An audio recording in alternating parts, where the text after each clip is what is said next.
YouTube, man? I'm back with another video. I just woke up not too long ago, but I got an important topic to talk about. It's about being cocky funny. Like this is like a pickup technique. You feel me? Cause you could tease, you could do banter, you could do teasing. You could do misinterpretation. Like yeah, she be like sometimes when women go live, I go in there and I be like, I hit them with this. I made a girl laugh the other day. Girl was calling me funny. She was like, I like guys that are funny. Like she was going crazy.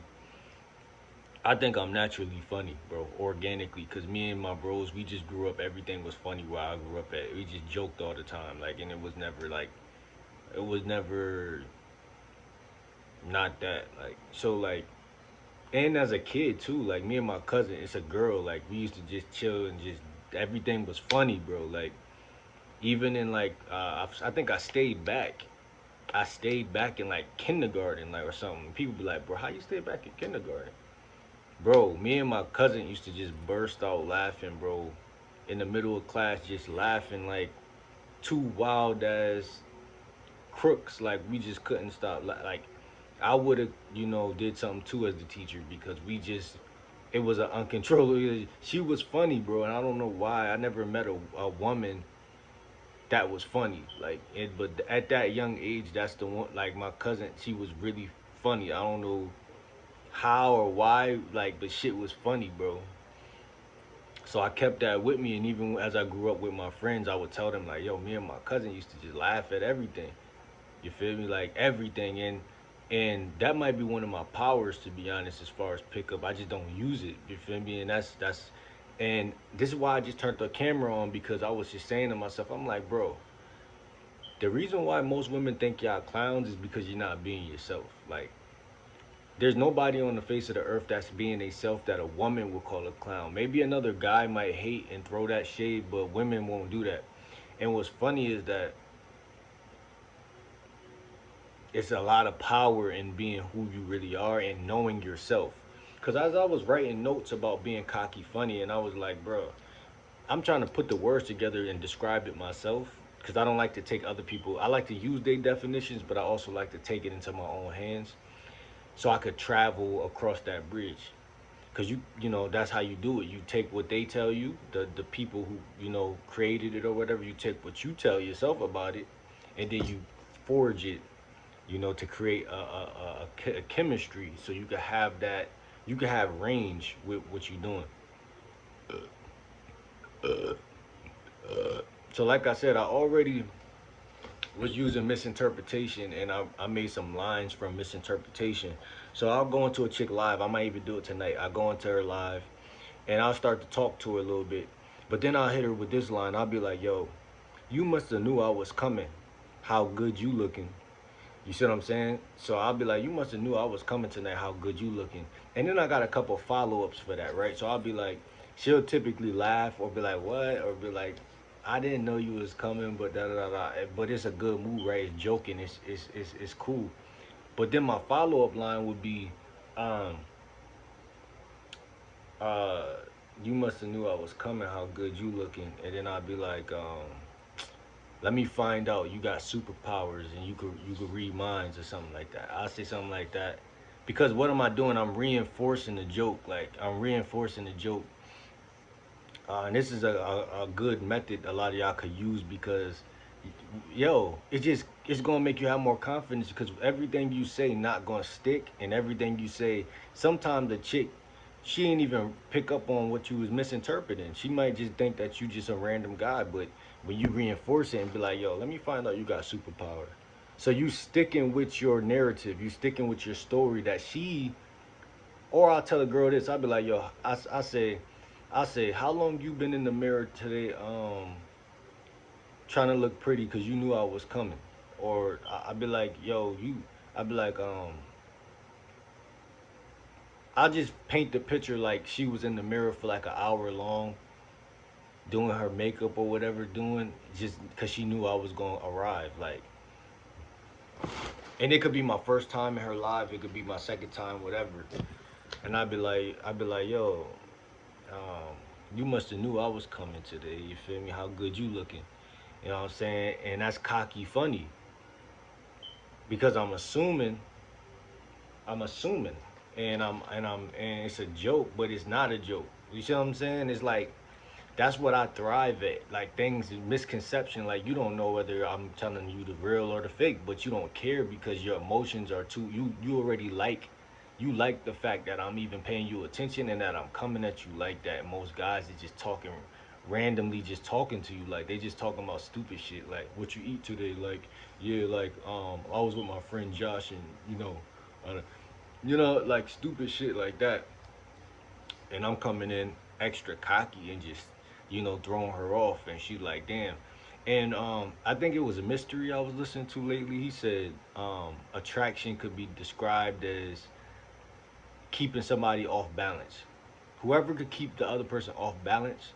And that's interesting because I've been looking at a lot of emotional stuff lately. And if y'all know on this channel, I look at emotions and stuff like that. So I'm actually doing a series right now on emotions. And it's funny because emotional sobriety is like a therapeutic thing on YouTube, and then sober means to sober up, right? To sober up means to restrain, to not do it, to stop doing it, to I'm going sober, I'm not smoking no more, I'm not doing so to stop being emotional, right? Emotional sobriety, to slow it down, to stop it, you know, also, and I typed in the word sober or sobriety in my synonym dictionary thing, and one of the synonyms for the word sober was gravity.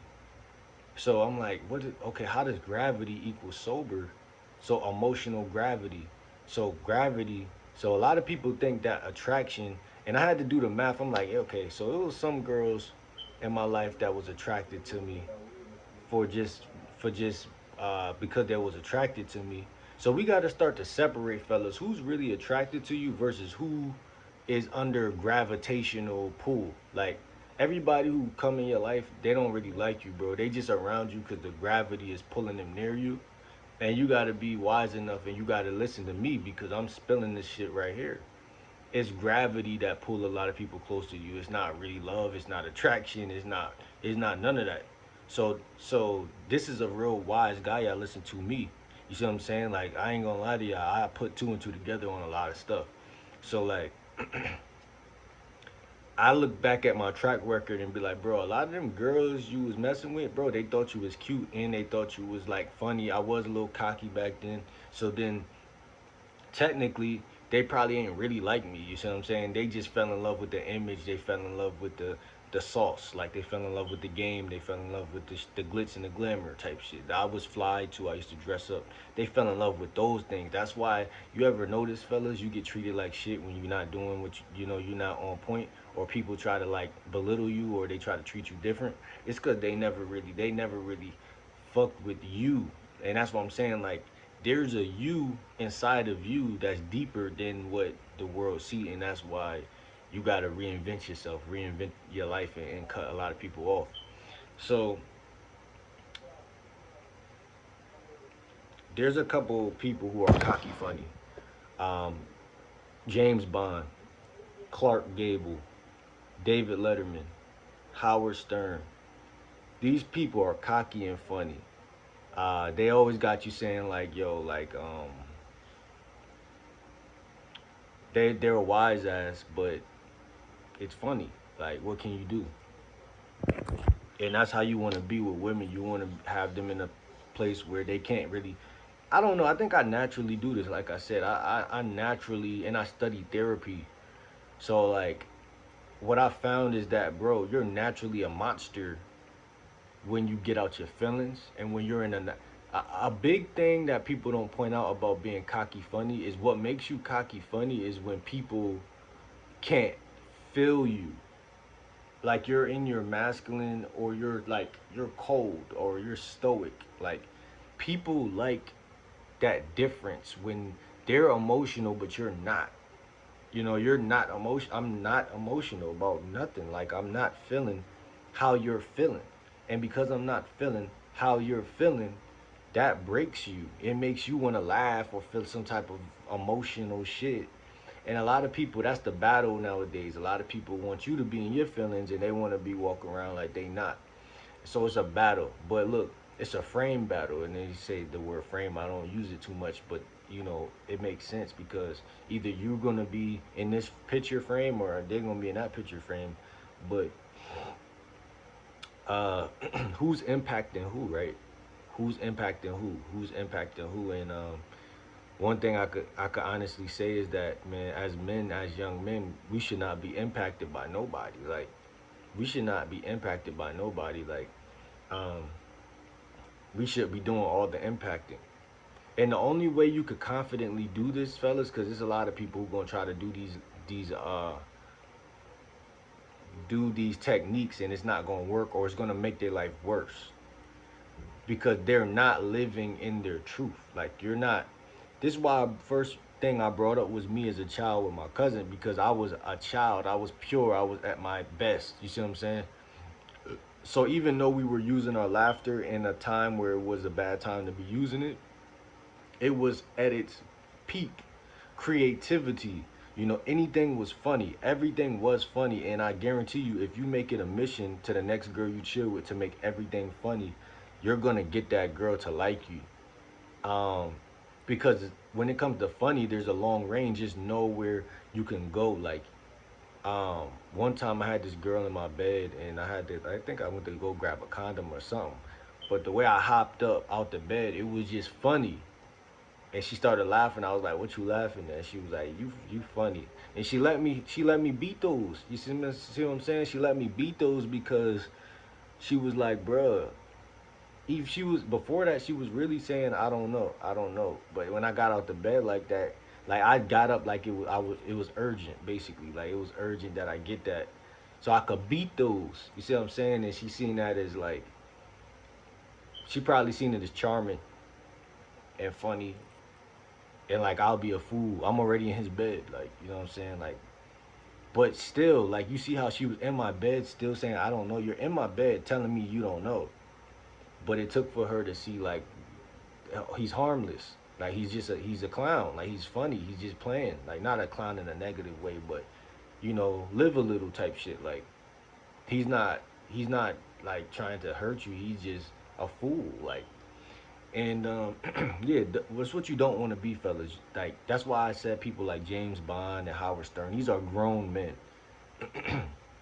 You don't want to be taken as a fool. Now, if that's who you naturally are, bro, because I know people out here who are just jokes. You feel me? They just joke and they're a fool and they still get women. They got baby moms. They got a lot of stuff going because that's just, they're living in their truth. You feel me? That's who they amounted to. You feel me? Just somebody who always funny. But man, let me get back to the original point for that in this video. Um, be yourself. You have to with this technique. You'll be way deeper off into some doonies if you be yourself, and then you add the funny to the self. Don't be out here trying to be something you're not, and then try to because that works too. Because women will find you sexy when you being some tough guy, and then you add some funniness to it. But it's just more, in my opinion, it's more original and it's more longevity in being who you really are, and it's safer. You know, it's safer to be who you are than to try to fit something else. And you have more control. You have more power that people don't think you got. See, when you a tough guy, you got fake power. Like when you who you are, you got love. You got real love behind you, like real shit behind you. Um, uh, it's a mystery that entails that he's believing in self, and that natural and that or naturally the organic state of a real man will be in. It's more assured than confident. But assurance is at the top anyway. I think the key to this is to be yourself because this is highly effective from your true self, aka your soul. We all have a soul. If you do some soul searching, some of the stuff you'll come up with, man, it'll just knock women off their feet. and they can't front, bro. They have to like you, bro. Like I told this girl, I said, yo, you got more curves than the alphabet, girl. Like, you know what I'm saying? Like, it's like, damn. Cause it's so how you make something so simple sound so beautiful and perfect. You gotta be coming from your soul to do some shit like that. You gotta have creativity to make original shit sound new and fresh. Like like wearing uptowns, it never goes out of style. Like, you know what I mean? Like, um,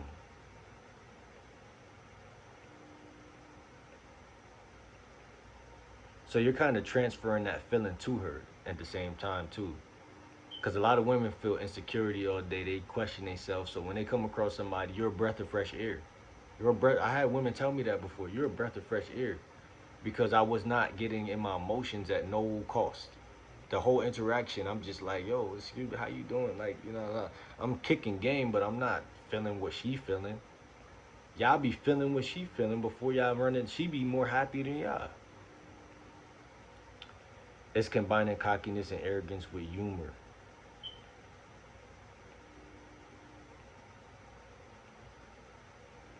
Yeah, I know you feeling me. You know what I'm saying? You don't got to front no more. Like, you don't got to lie. Like, you know, ain't nobody watching. It's just me and you right now. Like, you gonna lie to my face, tell me you don't like me? I bet. It's just funny, bro. It's just funny. And when you're funny, but like I, I stress this enough. Be the right amount of funny. Like be a jokester, but don't be a joke. Like you see what I'm saying? And you're in control of that, fellas. Like women might try to throw salt and tell you you're a joke, you're a clown, da da da da, if they really don't like you. But that should never happen. And if it do happen, cut her off and don't look back because she's gonna try to throw salt in your game. She don't like you. Everybody not gonna like you, so you gotta move away from those people. You gotta let those people not like you as much as they want. It's being sassy, it's flirting, it's being fun. Um, these are so I just named a couple people, David Letterman. These are people that are cocky and funny. But while you're going, you're a bastard, and you're laughing at the same time. Remember, if you put too much cocky, you'll come off as insecure.